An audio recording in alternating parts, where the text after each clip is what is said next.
नमस्कार दोस्तों, कविता Yadav YouTube channel पर आप सभी का स्वागत है।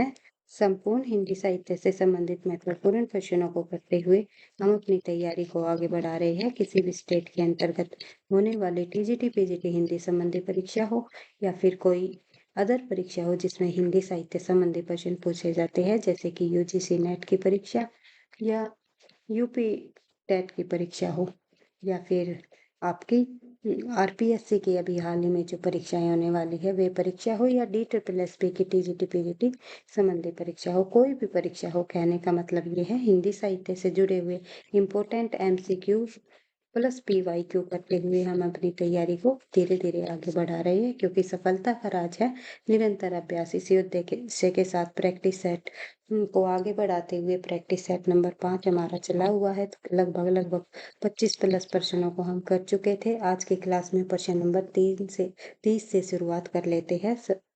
प्रश्न में पूछा गया है प्रश्न नंबर 30 में, तो देखते हैं।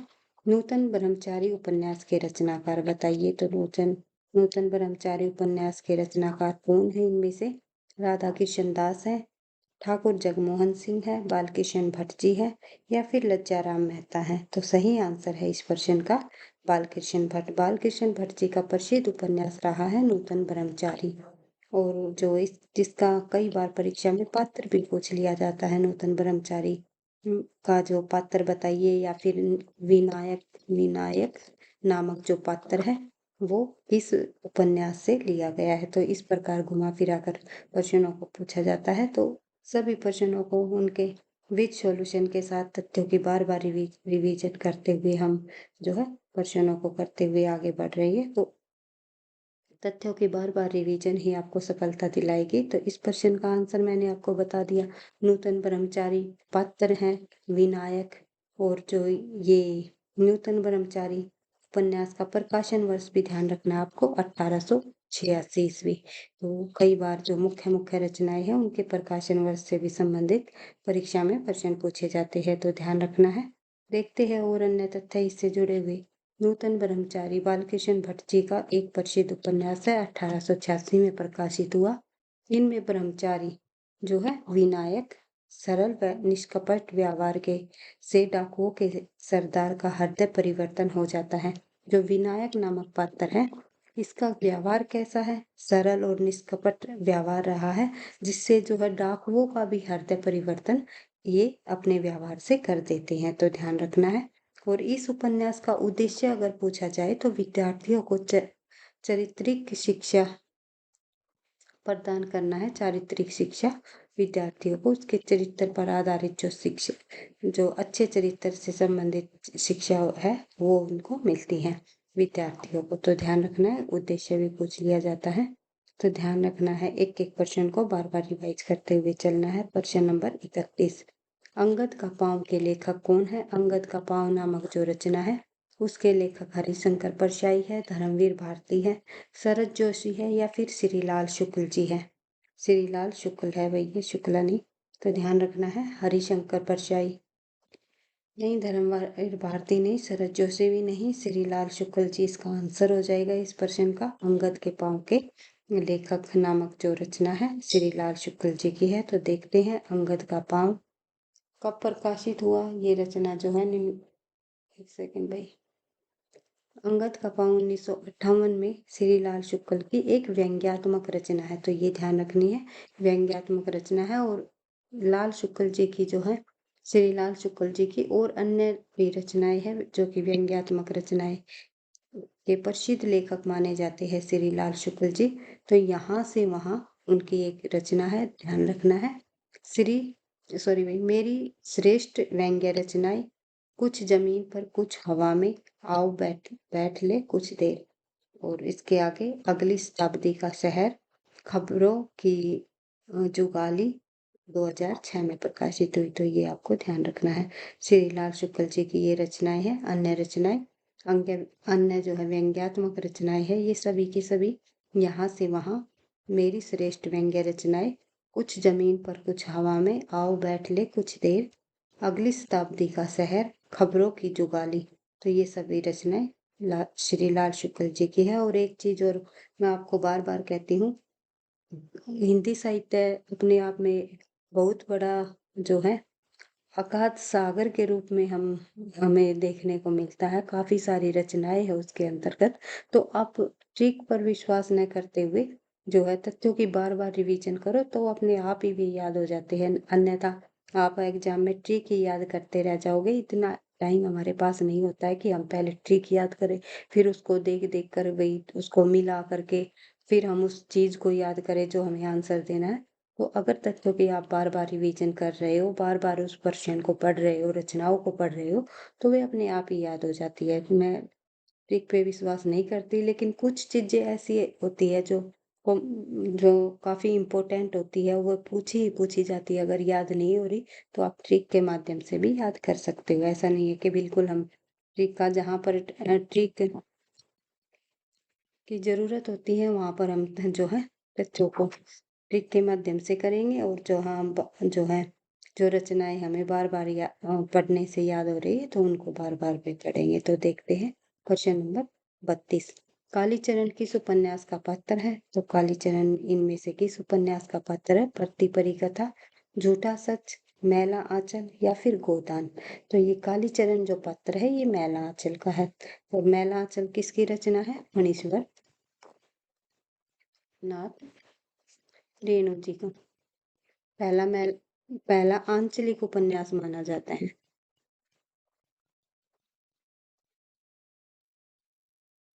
प्रथम आंचलिक उपन्यास कौन सा माना जाता है? और जो मैला आंचल है इसका प्रकाशन वर्ष आपको सभी को पता है 1954 ईस्वी। तो ये सभी तथ्य ध्यान रखने हैं। देख लेते हैं इससे जुड़े हुए कुछ तथ्य। मैला आंचल फणीश्वर नाथ का प्रथम आंचलिक उपन्यास है। कालीचरण इस उपन्यास का एक महत्वपूर्ण पात्र है और इसका प्रकाशन वर्ष 1954। और जो कई बार ये भी पूछ लिया जाता है इस उपन्यास से संबंधित कि ये किस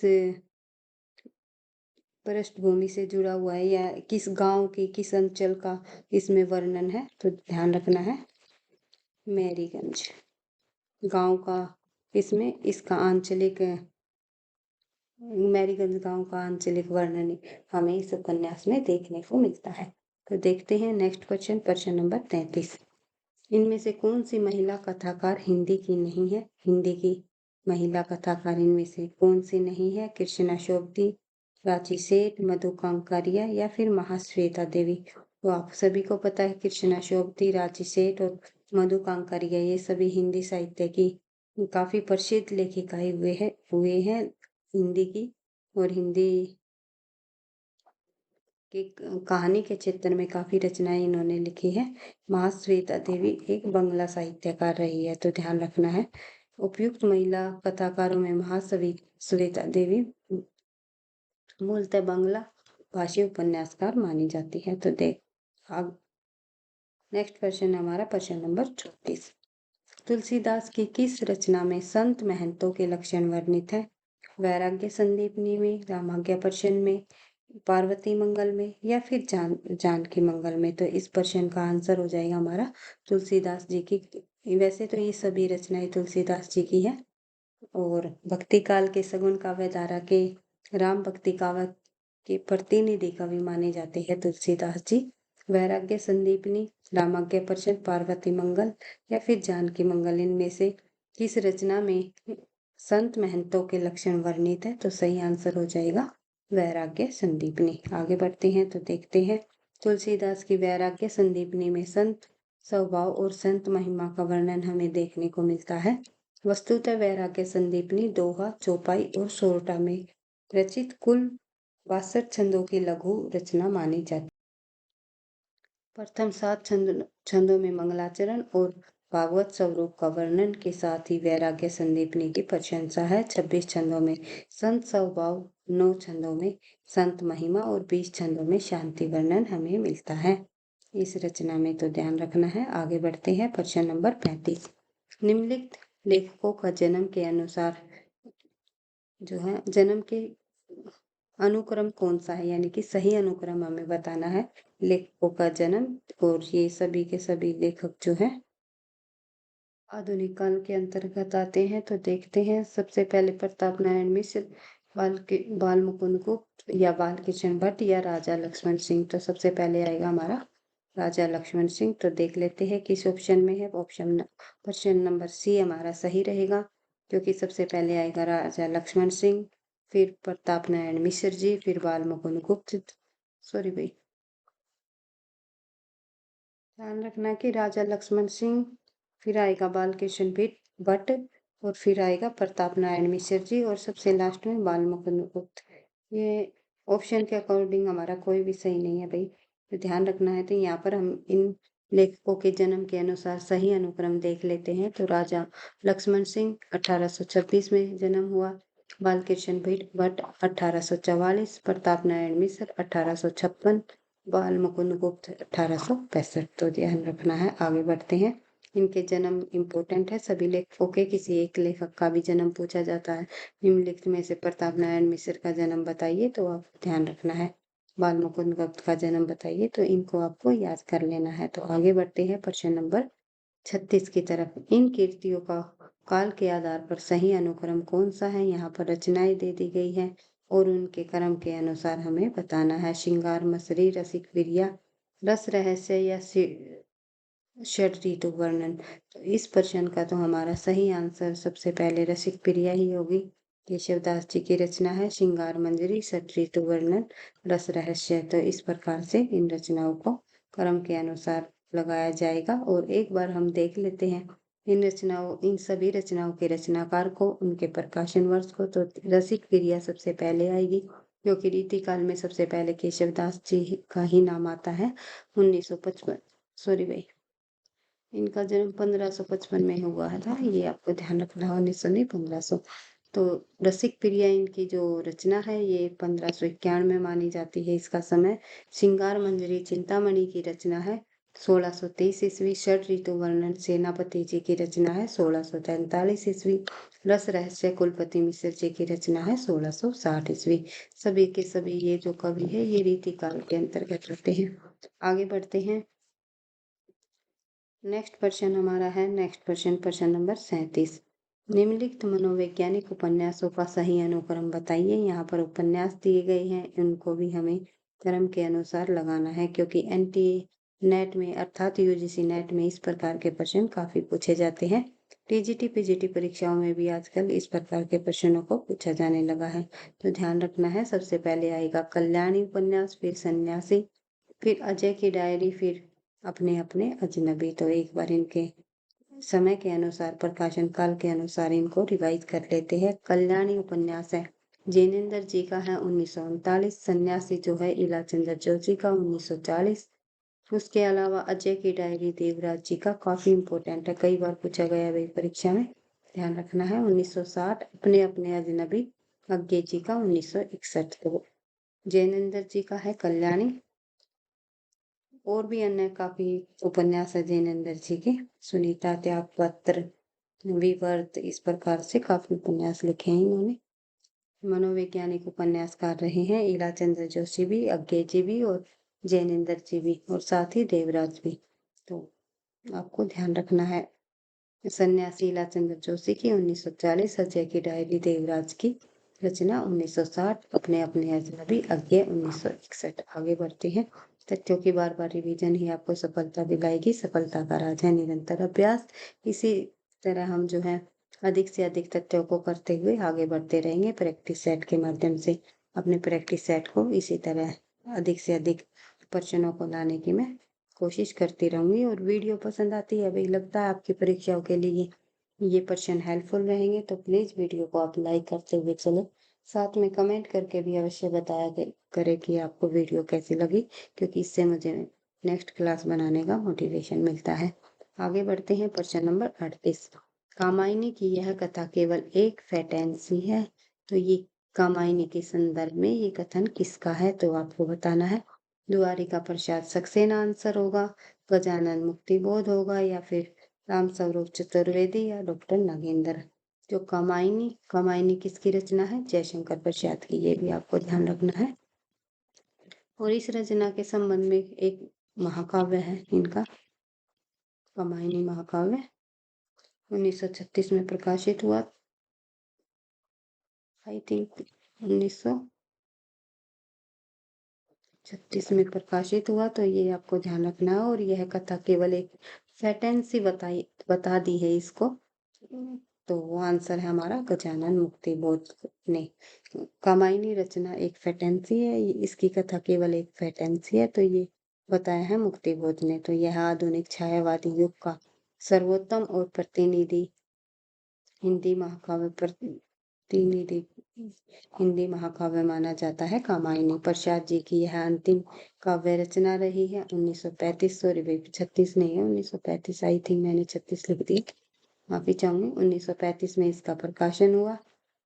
इसमें 15 सर्ग हैं कामायनी के अंतर्गत, और कामायनी का प्रथम सर्ग चिंता और अंतिम सर्ग आनंद है। तो ये आपको ध्यान रखना है। चिंता, आशा, श्रद्धा, काम, वासना, इस प्रकार से इनके सभी सर्गों के नाम याद रखने हैं आपको। कामायनी के जो 15 सर्ग है उसमें सबसे पहला सर्ग है चिंता और अंतिम है आनंद। तो दूसरा सर्ग है आशा, उसके बाद है श्रद्धा, काम, वासना, लज्जा,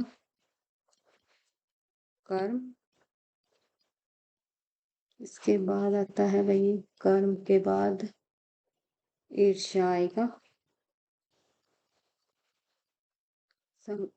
ईर्ष्या के बाद आता है हमारा ईड़ा,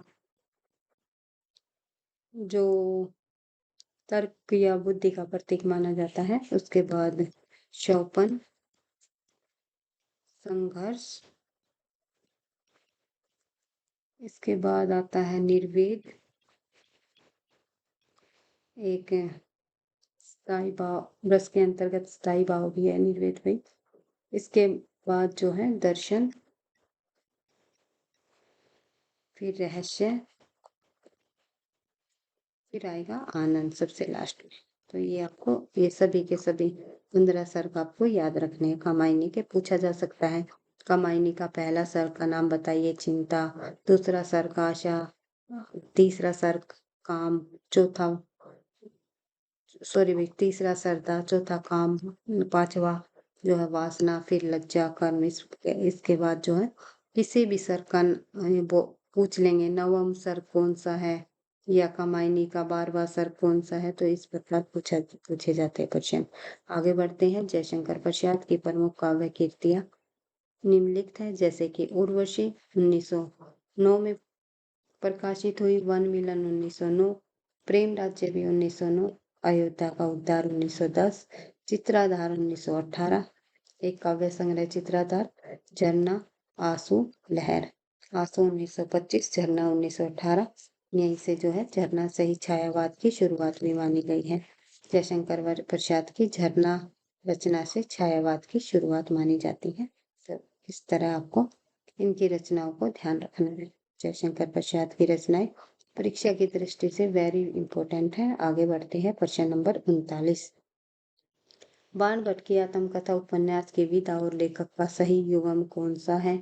जीवनी अमृत लाल नागर की है। बाण भट्ट की जो रचना है ये एक प्रकार की जीवनी है, जो कि अमृत लाल नागर द्वारा लिखी, या फिर उपन्यास है जो कि हजारी प्रसाद द्विवेदी जी ने लिखा, या आत्मकथा है जो कि हजारी प्रसाद द्विवेदी ने लिखी, या फिर संस्मरण विधा की रचना है जो कि फणीश्वर नाथ रेणु ने लिखी।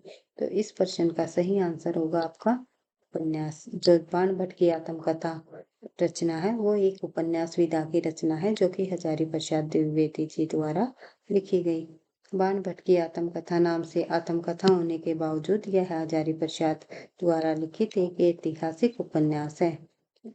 आगे बढ़ते हैं। प्रश्न नंबर 40। हिंदी का प्रथम आंचलिक उपन्यास किसे माना जाता है? ये हम पहले प्रश्न में भी जो है ऊपर पढ़ चुके हैं कि मैला आंचल, जो कि फणीश्वर नाथ रेणु जी द्वारा 1954 में प्रकाशित उपन्यास है, ये हिंदी का प्रथम आंचलिक उपन्यास माना जाता है। आगे बढ़ते हैं। प्रश्न नंबर 41।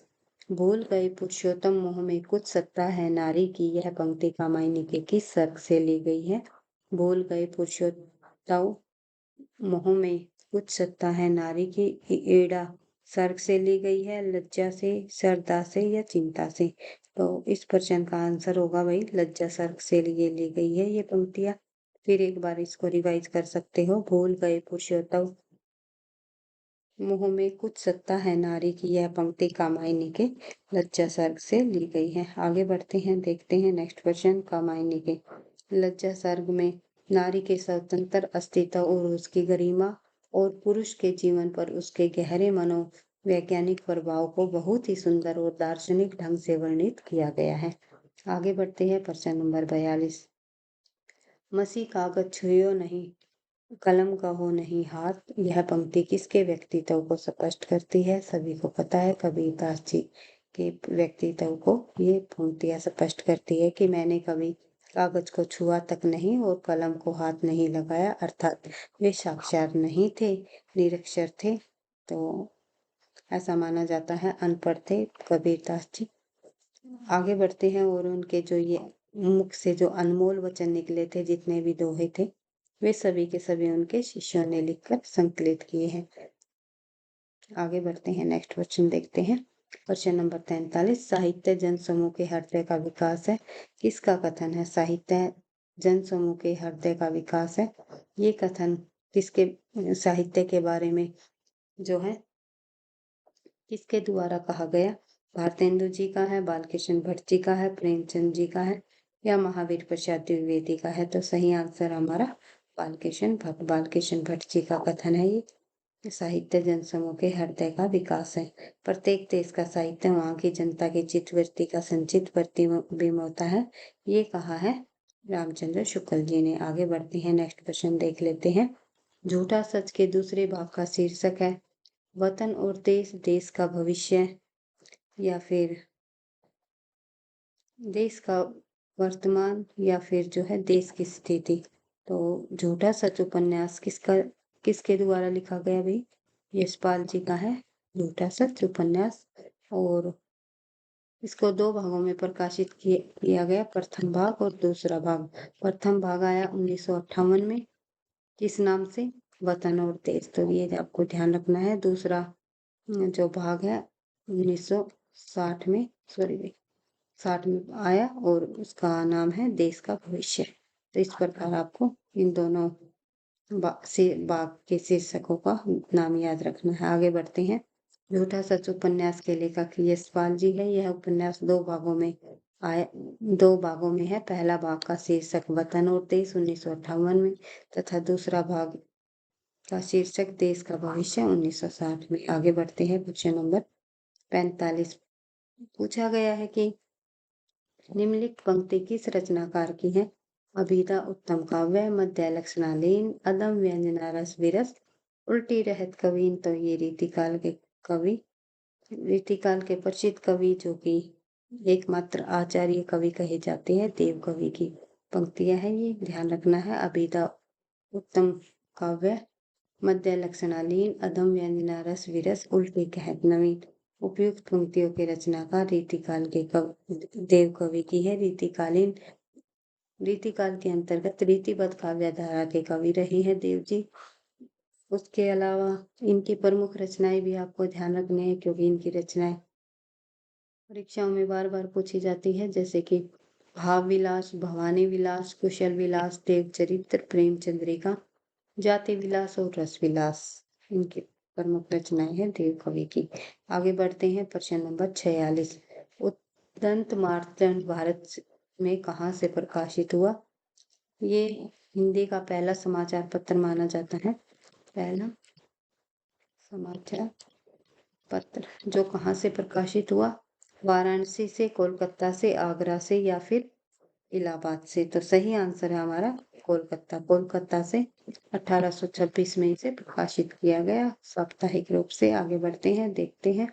हिंदी की प्रथम पत्रिका मानी गई है उद्दंत वार्तन। 30 मई 1826 को कानपुर निवासी पंडित जुगल किशोर के संपादकत्व में कलकत्ता से इसे प्रकाशित किया गया। आगे बढ़ते हैं। उद्दंत वार्तन में खड़ी बोली को मध्य देशीय भाषा के नाम से भी उल्लेखित किया गया है, और उद्दंत वार्तन के प्रकाशन दिन को आधार मानकर 30 मई को राष्ट्रीय हिंदी पत्रकारिता दिवस भी मनाया जाता है। तो ध्यान रखना है, ये क्वेश्चन जीके में भी पूछा जा सकता है कि हिंदी पत्रकारिता दिवस कब मनाया जाता है। हिंदी पत्रकारिता दिवस 30 मई को मनाया जाता है और इसी आधार पर रोतेंद्र मार्तंड 1826 में हिंदी का पहला समाचार पत्र निकाला गया था, कोलकाता से पंडित जुगल किशोर के संपादकत्व में। आगे बढ़ते हैं, देखते हैं नेक्स्ट क्वेश्चन, प्रश्न नंबर 47। अरस्तु ने विरेचन शब्द किस स्रोत से ग्रहण किया? समाज शास्त्र से, चिकित्सा शास्त्र से, काव्य शास्त्र से या सौंदर्य शास्त्र से? तो ध्यान रखना है, अरस्तु ने चिकित्सा शास्त्र से जो है विरेचन शब्द ग्रहण किया है, ध्यान रखना।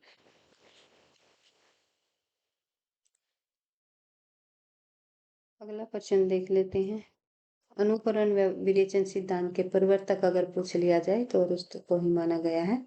काव्य शास्त्रीय ग्रंथ है इनके, ये परीक्षाओं में पूछे जाते हैं। पेरिपोतिकेस जो कि एक काव्य शास्त्र संबंधी ग्रंथ है।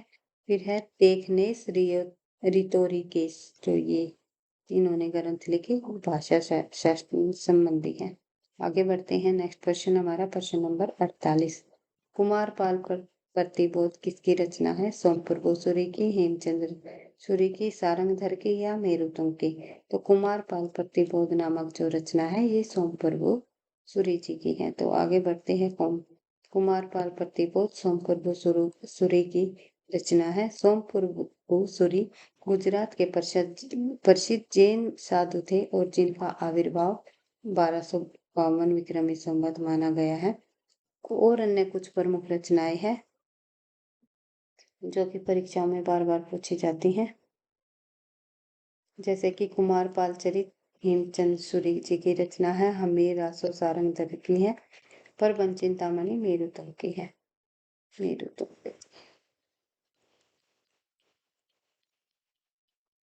आगे बढ़ते हैं, नेक्स्ट क्वेश्चन हम देखते हैं, हजारी प्रसाद द्विवेदी किसे हिंदी का प्रथम कवि मानते हैं? तो हिंदी का प्रथम कवि मानने वाले विद्वान जो है, अलग अलग विद्वानों ने अलग अलग कवियों को हिंदी का प्रथम कवि माना है।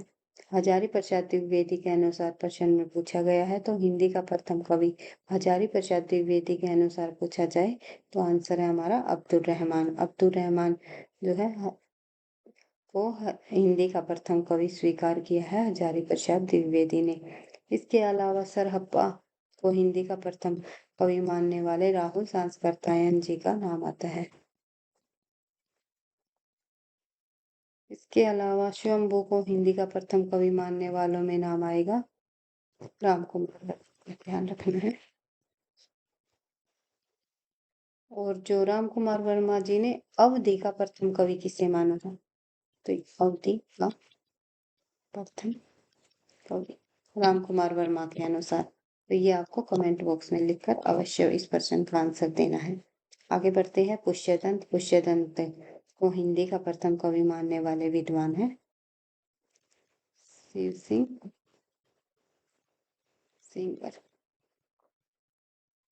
सिंगर ने, जिन्होंने शिव सिंह सरोज नाम से हिंदी साहित्य का इतिहास ग्रंथ लिखा, उन्होंने पुष्यदंत को हिंदी का प्रथम कवि माना है। आगे बढ़ते हैं, देखते हैं नेक्स्ट क्वेश्चन, हजारी प्रसाद द्विवेदी की यहाँ कुछ प्रमुख रचनाएं दे दी है। उपन्यास आपने देख ही लिया था, बाणभट्ट की आत्मकथा। इसके अलावा चारूचंद लेख, पुनर्वा और अनामदास का पोथा, ये भी प्रसिद्ध उपन्यास है। चारों के चारों इनके काफी इंपॉर्टेंट उपन्यास रहे हैं, बार बार परीक्षा में पूछे जाते हैं। आगे बढ़ते हैं, इनके निबंध संग्रह है अशोक के फूल, कल्पलता, कुटुच, विचार और वितर्क, विचार पर्व, आलोक पर्व। आलोक पर काफी बार पूछा जाता है, भाई इंपॉर्टेंट है। अशोक के फूल भी इंपॉर्टेंट है। इसके अलावा वैसे तो कोई भी पूछ सकते हैं। हजारी प्रसाद द्विवेदी अपने आप में हिंदी साहित्य के इतिहास में काफी प्रसिद्ध लेखक रहे हैं, इम्पोर्टेंट है परीक्षा की दृष्टि से। रामचंद्र शुक्ल और हजारी प्रसाद द्विवेदी, रामचंद्र शुक्ल के जो काफी मतों को इन्होंने नकारा है, अपनी आलोचनात्मक टिप्पणियां दी है। तो ध्यान रखना, आलोचना और साहित्य इतिहास में हिंदी साहित्य की भूमिका इनके द्वारा लिखी गई। आई थिंक 1940 इसका समय रहा। हिंदी साहित्य का उद्भव और विकास 1952, हिंदी साहित्य का आदिकाल 1952। इस प्रकार जो है कबीर, सुर साहित्य और नाथ संप्रदाय भी इनकी प्रमुख आलोचनात्मक कृतियां रही है। कबीरदास जी के ऊपर, सूरदास जी के ऊपर और नाथ संप्रदाय पर इन्होंने काफी आलोचनात्मक कृतियां की है। आगे बढ़ते हैं। प्रश्न नंबर 50 आज का हमारा अंतिम प्रश्न है, जिंदगी नामा उपन्यास के लेखक लेखिका कौन है? तो जिंदगी नामा नामक जो उपन्यास है वो किसके द्वारा लिखा गया? कृष्णा शोभती, शिवानी मुर्तला गर्ग या फिर इनमें से कोई नहीं? सही आंसर है हमारा कृष्णा शोभती। कृष्णा शोभती का प्रसिद्ध उपन्यास रहा है जिंदगी नामा। 1979 में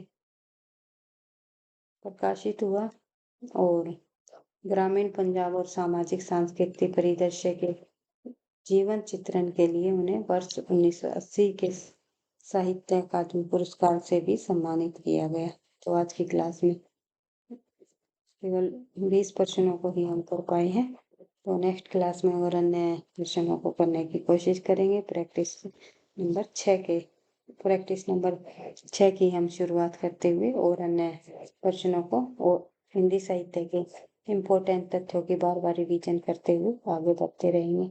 वीडियो पसंद आई तो लाइक करना, दोस्तों के साथ शेयर करना, चैनल पर पहली बार हो तो सब्सक्राइब कर लेना ताकि नोटिफिकेशन आपको मिलता रहे। पढ़ते रहना, आगे बढ़ते रहना। Thank you. धन्यवाद।